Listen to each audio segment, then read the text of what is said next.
Hello you lovely lot and welcome back to the Renais kitchen. Right now we are going to be understanding tall, long, fizzy drinks. There's an art and a science to bubbles. Consider me a bubbleologist, is that a thing? An effervescence master. I've spent years understanding what bubbles are in the context of mixed drinks and how they work. And there's a few helpful tips to really nail it. And to really understand the basics, we've got to go back to basics and nail the G&T, the gin and tonic. It sounds so simple, but so many people ask me, how do you make the perfect gin and tonic? And actually, you know, I learned from my mum. She had me making gin and tonics from a very young age. I was a very good son.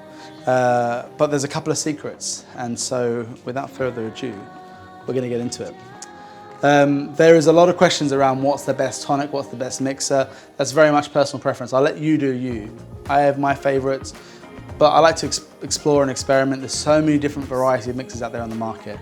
With Renais, you really don't want to drown it in tonic.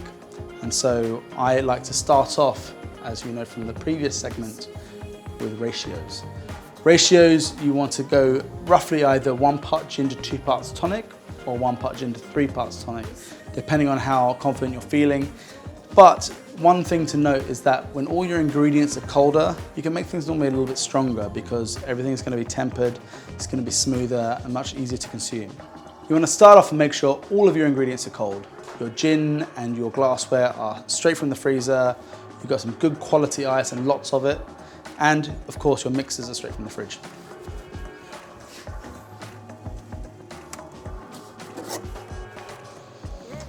Frosty.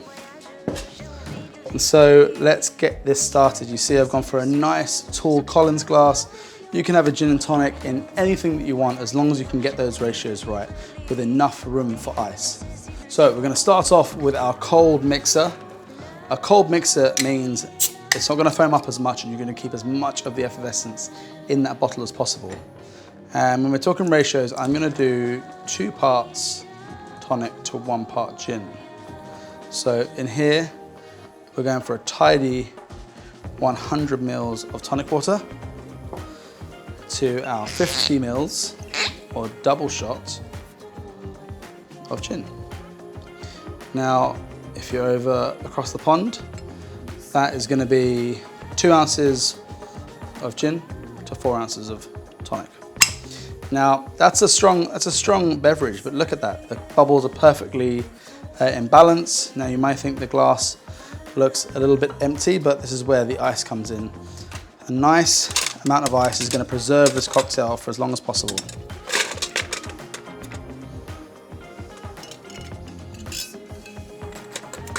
Beautiful.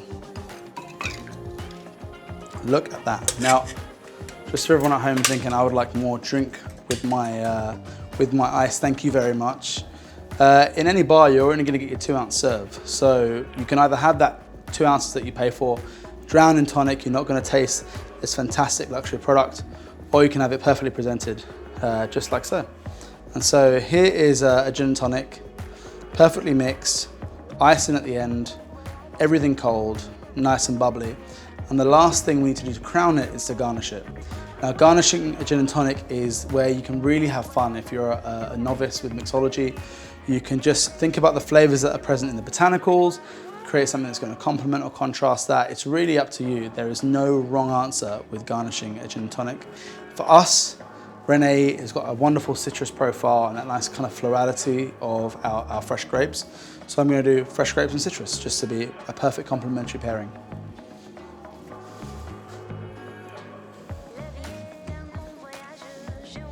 A little fresh grape. And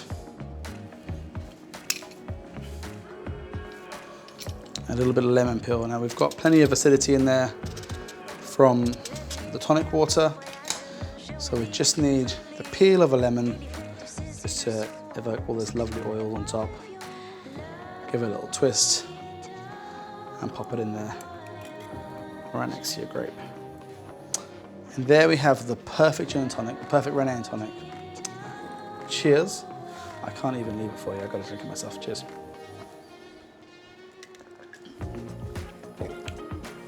Delightful. Yum.